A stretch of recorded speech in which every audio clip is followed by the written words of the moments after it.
a Chinese serial killer convicted of murdering 11 girls and women between 1988 and 2002 has been executed.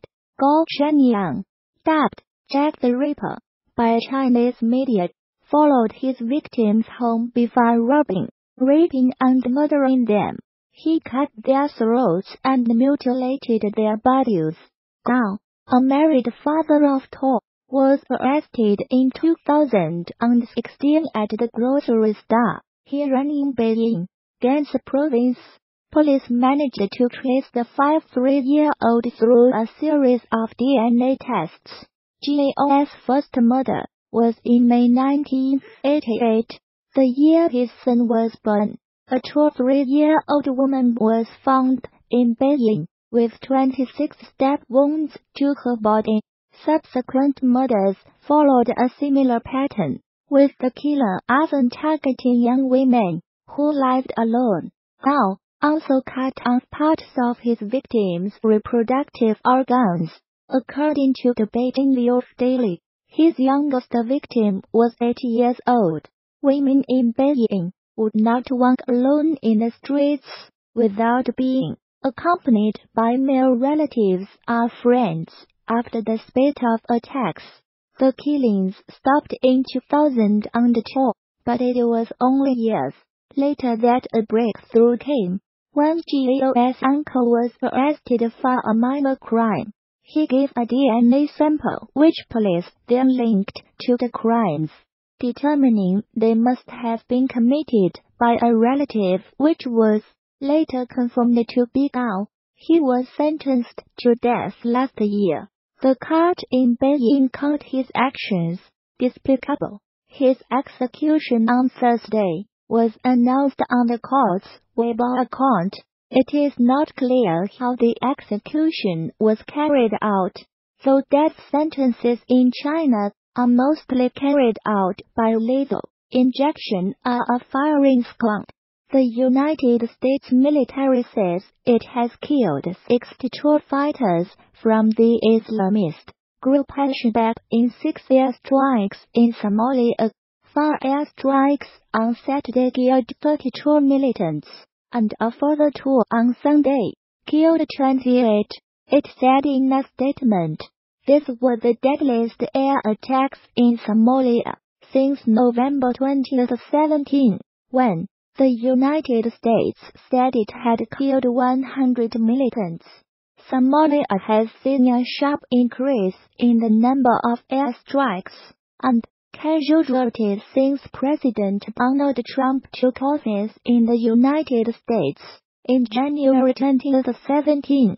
A tally by the Bureau of Investigative Journalism reveals that at least 400 people have been killed in airstrikes since the beginning of 2017, far more than the previous 10 years combined. The latest strikes bring to at least 40 the number carried out in Somalia so far this year, compared with 35 recorded in 2017. The United States has a huge military base in neighboring Djibouti, from where it launches attacks on the militants. Mr. Trump gave the United States military greater authority in March 2017 to attack militants in Somalia. Traditionally, United States presidents have been wary of intervening in Somalia since 80 Special Forces soldiers died fighting militias in the capital Mogadishu in 1993, a battle dramatized in the film Black Hawk Down. No civilians were killed in the latest airstrikes, which were carried out in coordination with the Somali government, the United States military said.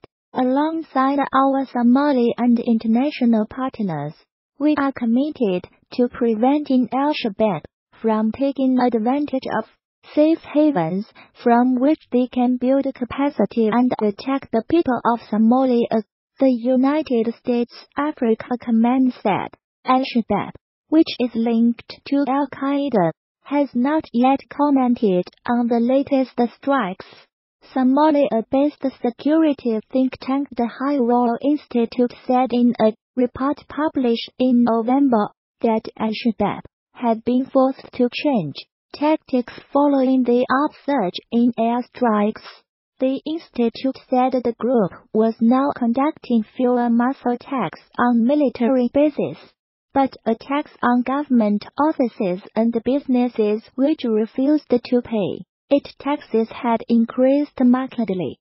The United States State Department, in its most recent report on terrorism, described Somalia as a terrorist safe haven, and said Al-Shabaab remained a threat.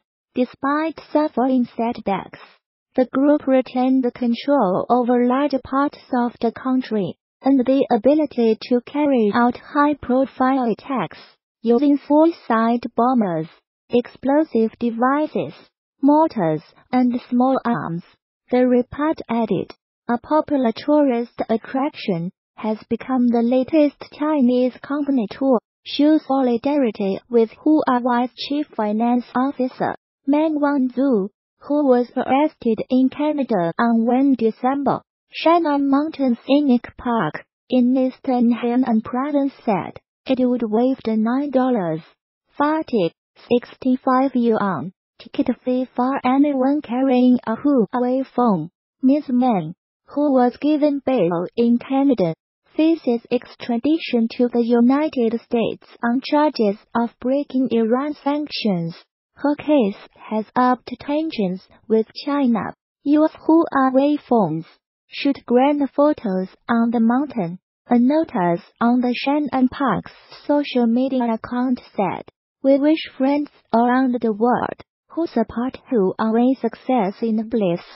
The offer would last until 29 December, the South China Morning Post reported, but it was met with some criticism among China's social media users, who claimed it was discriminatory. Huawei phone owners are being offered other enticements too. They can get a 20% discount at a bar in Beijing. Seen in Beijing, bring a Huawei phone and get 20% off. Similar to this story, we covered yesterday https://t CoQXL1IYPQL Twitter.com Sokolov.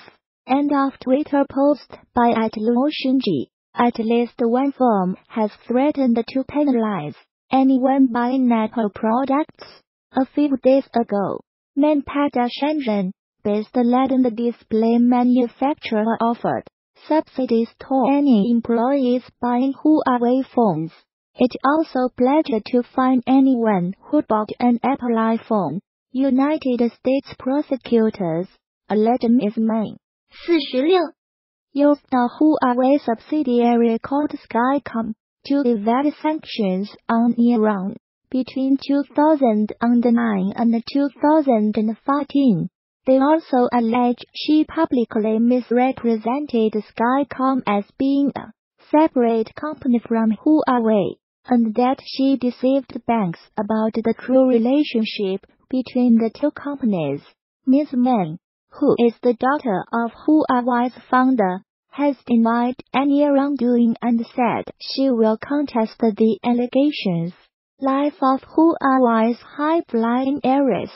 The United States has been investigating the Chinese telecoms giant, the world's second-largest smartphone maker, since 2016, believing that it used Skycom to bring the United States manufacturing equipment and millions of dollars in transactions to Iran in violation of sanctions.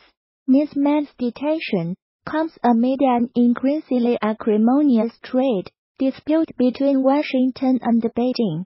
China is angry at her detention, saying she has not violated any laws. Beijing has threatened severe consequences unless Canada releases the executive.